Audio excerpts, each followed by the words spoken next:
ABC ഗ്രൂപ്പിനെ പറ്റി അറിയുന്നിടത്തോളം വളരെയധികം സന്തോഷമുണ്ട്. എനിക്ക് സന്തോഷം എന്ന് പറഞ്ഞാൽ നമ്മുടെ രാജ്യത്ത് ഇൻഡസ്ട്രിക്ക് അല്ലെങ്കിൽ എന്താണോ ആവശ്യം അത് നമ്മുടെ അക്കാഡമിയിൽ ഒരിക്കലും വരുന്നില്ല എന്നുള്ളത് തന്നെ. വിദ്യാർത്ഥികൾ പഠിച്ചു വരുന്നതും അല്ലെങ്കിൽ പ്രായോഗിക പരിജ്ഞാനം ഇല്ലാതെ പഠിച്ചു വരുന്നത് കൊണ്ട് നമ്മൾ ഇൻഡസ്ട്രിക്ക് ആവശ്യമായിട്ടുള്ള അല്ല അവർ പഠിക്കുന്നത് എന്നുള്ളത് കൊണ്ട് തന്നെ വളരെയധികം ബുദ്ധിമുട്ട് അനുഭവിക്കുന്ന ഒരു വിഭാഗമാണ് ഞങ്ങളൊക്കെ.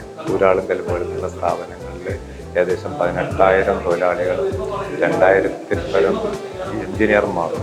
അപ്പോൾ അവരുടെയൊക്കെ അവസ്ഥ കാണുമ്പോൾ നമുക്ക് മനസ്സിലാവും. പക്ഷേ അതിൻ്റെ സ്കില്ലിൻ്റെ പ്രാധാന്യത്തെപ്പറ്റി മനസ്സിലാവും. അപ്പോൾ സ്കില്ല് എന്ന് പറയുമ്പോൾ ഇൻഡസ്ട്രിക്ക് എന്താണോ ആവശ്യം അത് കൊടുക്കുന്നു എന്ന് പറയുമ്പോൾ വളരെയധികം അത് നമ്മുടെ നാട്ടിൽ ഇപ്പം അടുത്ത കാലത്തായിട്ടാണ് അങ്ങനെ ചിന്തിച്ച് തന്നെ തുടങ്ങിയിരിക്കുന്നത്. അപ്പോൾ അത് വെസ്റ്റേൺ രാജ്യങ്ങളെന്നല്ല യൂറോപ്യൻ രാജ്യങ്ങളെന്ന് പറയുന്നതെല്ലാം അവിടെ ഇൻഡസ്ട്രിയും ആവശ്യമുള്ളത് തന്നെയാണ് വിദ്യാഭ്യാസം കൊടുക്കുന്നുണ്ട്. ഇവിടെ ഒരു എഞ്ചിനീയർ ആണെങ്കിൽ എഞ്ചിനീയറായിട്ട് തന്നെ പുറത്തിറങ്ങും, അല്ലെങ്കിൽ mechanical engineer mechanical, electrical engineer electrical engineer, അവൻ അടുത്ത ദിവസം തന്നെ ഇലക്ട്രിക്കൽ എഞ്ചിനീയർ ആയിരിക്കും.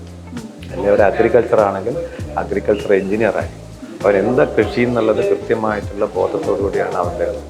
അതുകൊണ്ട് അങ്ങനെയുള്ളൊരു ചുവടുവെപ്പിൽ ഞങ്ങൾ വളരെയധികം ആലോചിച്ച് ഒരു സ്കില്ല് യൂണിവേഴ്സിറ്റി തന്നെ സ്ഥാപിക്കണം എന്നാണ് ഞങ്ങൾ ആലോചിക്കുന്നത്.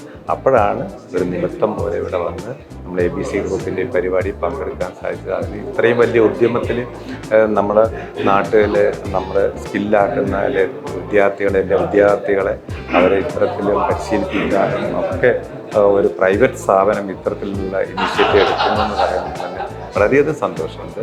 അപ്പോൾ അത് നല്ല ഐശ്വര്യം ഉണ്ടാകട്ടെ, നല്ല ആശംസകൾ അറിയിച്ചുകൊണ്ട്